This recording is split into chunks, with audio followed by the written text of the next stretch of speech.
Hello everybody, welcome to my stupid little life.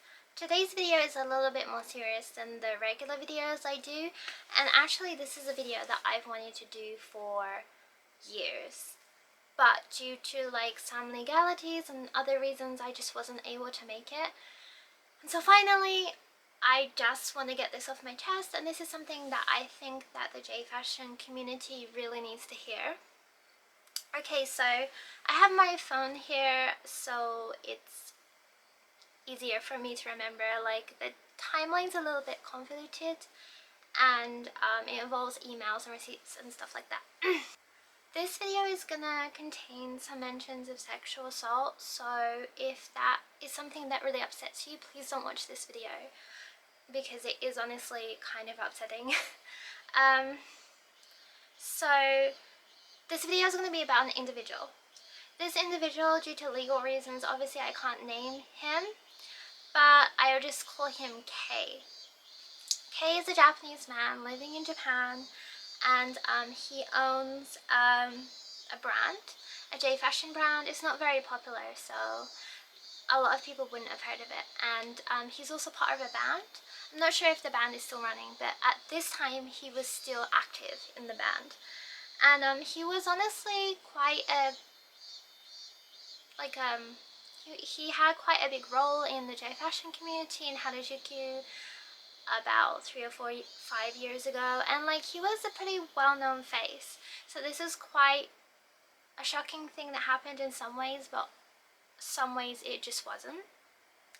Okay, so this was a man that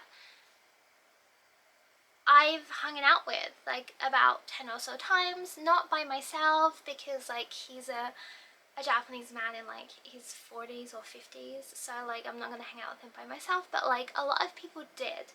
And at first he seemed, you know, pretty normal. He had like colorful fashion style, colorful hair, and I find that often in subcultures like Jfashion, we're kind of like a mismatched bunch. Like, there's people of all different nationalities, ages, classes that hang together, and it's really, really nice. And honestly, that's why perhaps it wouldn't be suspicious if someone who's like 40 or 50 is maybe hanging out with someone in their late teens. It just doesn't seem weird.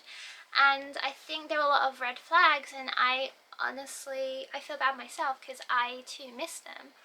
At first he was like really normal, and he was more like of an associate. Like, he would just be in the background when we hung out.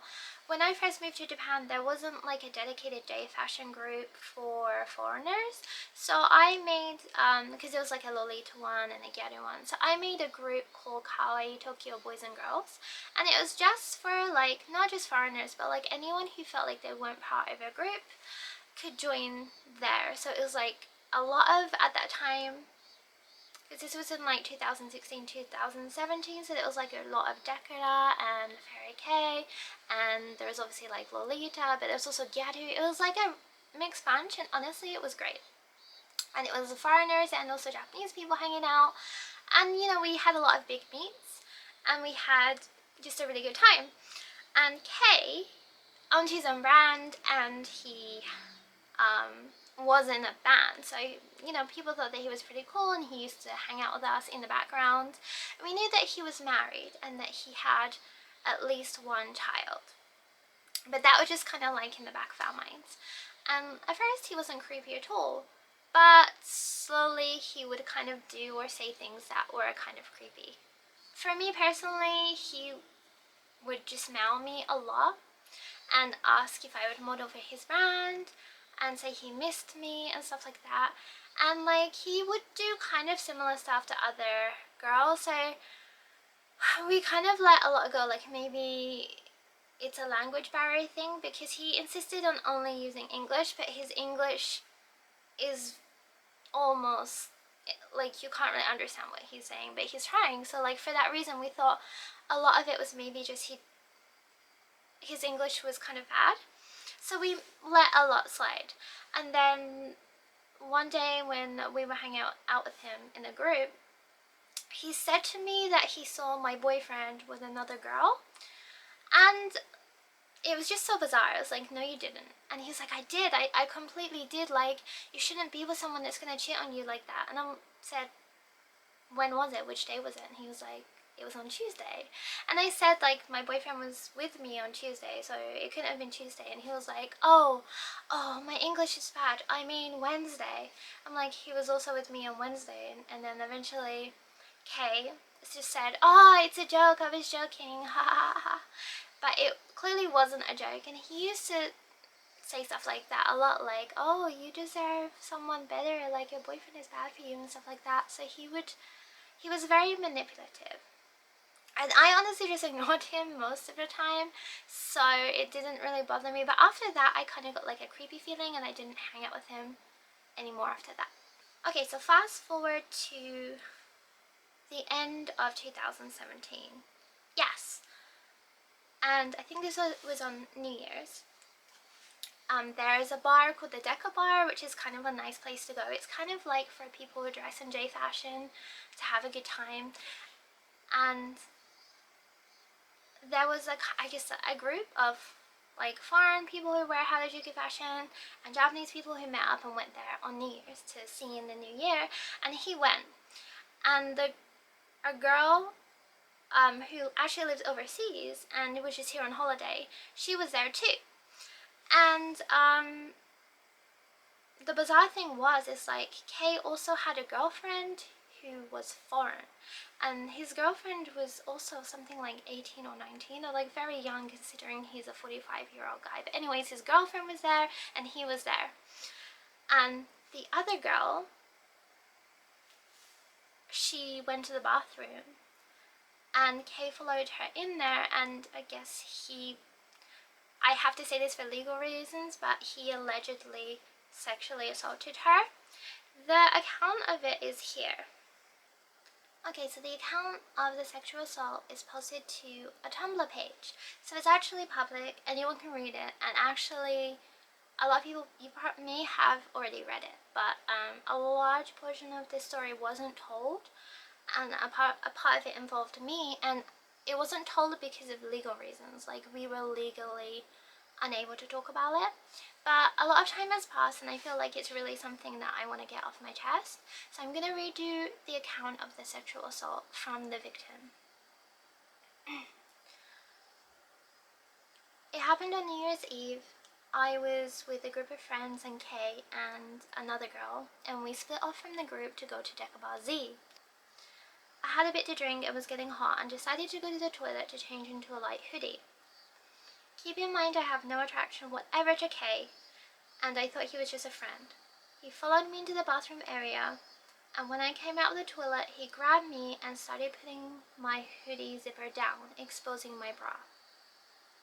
I told him to stop, even though I was drunk. I tried to protest and get his hands away from me. He didn't listen and pulled my breast out of my bra and licked my nipple. I ran off, disgusted. For the rest of the night, he was following me and grabbing wherever he could, and I basically had to do laps around the club to stop him from grabbing me. I have my own word on the incident. You're just gonna have to take my word for it. I have nothing to gain from outing him. If anything, I have more to lose because he knows just about everyone in Harajuku. So yeah. That's the account, and I heard about it from a friend, and honestly I wasn't entirely shocked. I thought it was a little bit shocking, but as I said before, like, I had a kind of bad feeling about him already, so I contacted the girl in question, and she was really surprised. Like, she thought that maybe no one would believe her, because obviously, I mean, that's what happens. Like, people told her, oh, you know, maybe you were just drunk, or like, if you didn't want him touching you, why didn't you just leave the club, or like blah blah blah. And like, you need to understand that this is a foreign girl in Japan, and like, she doesn't even live here, she was on vacation, so like, she's just probably scared. She didn't know what to do. She's with a group of people, she's probably not gonna leave on New Year's Eve in the middle of the night. And she was really shocked that I mailed her, and I asked her if there's anything I could do, and I already kicked him out of our group, Tokyo Girls Tokyo, Kawaii Tokyo Girls and Boys, that's it. I always forget the name even though I made the stupid group. So yeah, we kicked him out, and that post that was made on Tumblr, I didn't share it, but an admin in the group actually shared that, and I think I also shared it onto my Facebook page. But the relevant thing is that I didn't publicly mention anything about this in public. Yes. So a lot of you probably remembered this happened, and you probably remember that at the time a lot of messages came out from Kay that he was sending a lot of girls in the Jfashion community, like dick pics, like random gross messages, and like he also was targeting boys and stuff like that. And he was also messaging overseas girls telling them that he could get them model contracts and stuff like this. And this is a dangerous part, and this is the part I want to raise awareness for, is there's a lot of men in this community, and they use kawaii fashion and their platform and their brands, and they pretty much do it just to prey on girls. I've met tons of these guys. There's gonna always be these kind of guys. It really sucks that you have to look out for them. It's tiresome, I know, and also like you don't wanna just be jaded, and you don't want to believe that every guy in the community is going to be like that. So people like Kay really ruin it for everyone else. But anyways, that's what was happening publicly, but also there was something happening in the background, and that's the thing that we weren't allowed to talk about. So I woke up one day and I had an email, and I had the same message sent to one of my old Facebook modeling pages, and it was from Kay, and it was a very, very long email in Japanese, and it said that he was gonna sue me for 6 million yen, and that he was gonna get my visa taken away, and that he was gonna get me deported because I kicked him out of our fashion group. And basically he was accusing me of defamation and slander and stuff like that, and the email was honestly very scary, and he didn't just send it to me, he sent it to at least 2 other people. The problem is that I think he originally tried to go after the victim, but because she returned to her home country, there was nothing legally he could do. So I guess he took that anger out in girls in the kawaii community that actually lived in Japan, because they're the ones that he could legally go after. And he sent me the email, and at first I ignored it, but he kept sending more and more, and he was sending a lot of them to girls in the community. So I had to actually contact a lawyer and show them, because I mean the email itself was ridiculous, but the problem is like Japan does have defamation laws that are quite bizarre. Like you can honestly sue people for a defamation even if they say something bad about you online. So, and that's what the lawyer also said, was that there is a possibility that he could have a case. It would be ridiculous, but like it could still go to court. And as a foreigner living in Japan, you don't want to go to court. Like even if you are found not guilty, it just doesn't look good to go to court, and obviously it could be expensive, and I feel like possibly he would have done it out of spite, even if like he lost money. So like that was a thing that happened. So